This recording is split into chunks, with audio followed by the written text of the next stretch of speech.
Ang aswang sa baryo San Roque. Sa isang malayong baryo sa probinsya ng San Roque, madalas na tahimik ang gabi maliban sa huni ng mga kuliglig at kaluskos ng mga dahon sa kagubatan. Ngunit isang gabi, nagsimulang pumalat ang takot sa buong baryo nang maganap ang isang misteryosong insidente. Si Mang Cardo, isang magsasaka, ay kilalang tahimik at matanda na. Araw-araw siyang nagtratrabaho sa bukid at kaibigan ng halos lahat sa baryo. Subalit, may kakaibang nangyayari tuwing hating gabi.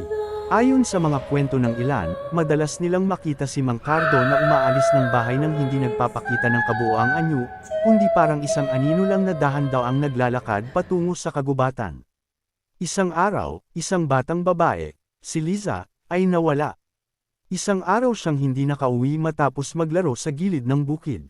Naghanap ang mga tao, pero wala ni isang bakas. Lalong lumala ang mga usap-usapan tungkol sa sinasabing aswang sa baryo. Isa sa mga kapitbahay, si Aling Marta, ay nagbigay ng salaysay.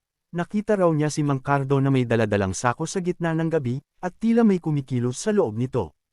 Takot na takot si Aling Marta kaya't hindi niya agad na ikwento sa iba, pero nang mawala si Liza, naisip niya na ito ay may kinalaman sa matanda. Kinaumagahan, binisita ng mga tao si Mang Cardo.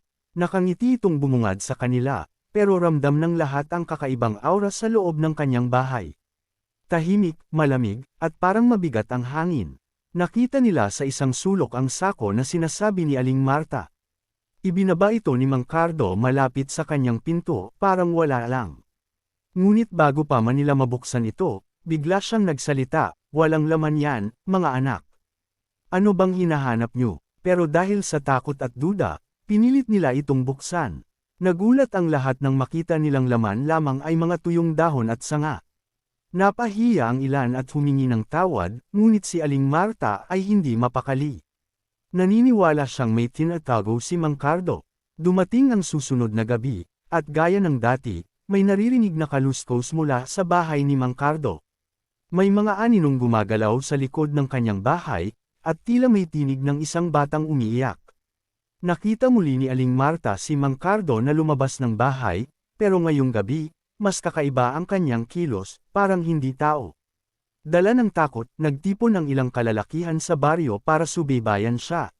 Sinundan nila si Mang Cardo hanggang sa kagubatan, at sa malalim na bahagi nito, narating nila ang isang maliit na kubo na halos natatakpan ng mga puno. Dahan-dahan silang lumapit, at nang sumilip sila sa loob, nakita nila si Mang Cardo, ngunit hindi na siya mukhang tao. Ang kanyang balat ay tila nagiging madilim, at ang kanyang mga mata ay kumikislap na parang mata ng isang hayop sa dilim. Sa kanyang harapan, may mga buto at maliliit na bahagi ng katawan ng tao, at sa kanyang bibig, may nakadikit pang dugo. Napatakbo ang mga lalaki pabalik sa baryo.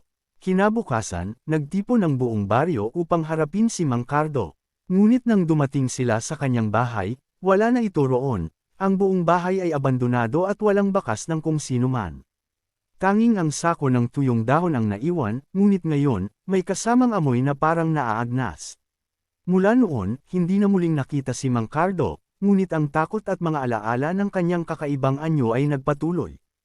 Ang mga tao sa baryo ay naging mas maingat, lalo na sa gabi, at ang kwento ni Mang Cardo, na aswang pala sa katauhan ng isang matandang magsasaka, ay nanatiling palaisipan sa kanilang lahat. Tuwing gabi ng kabilugan ng buwan, may ilan pa rin ang nagsasabi na nakikita nila ang aninong gumagala sa kagubatan, naglalakad ng tahimik, dala ang sako, at tila naghahanap ng bagong biktima.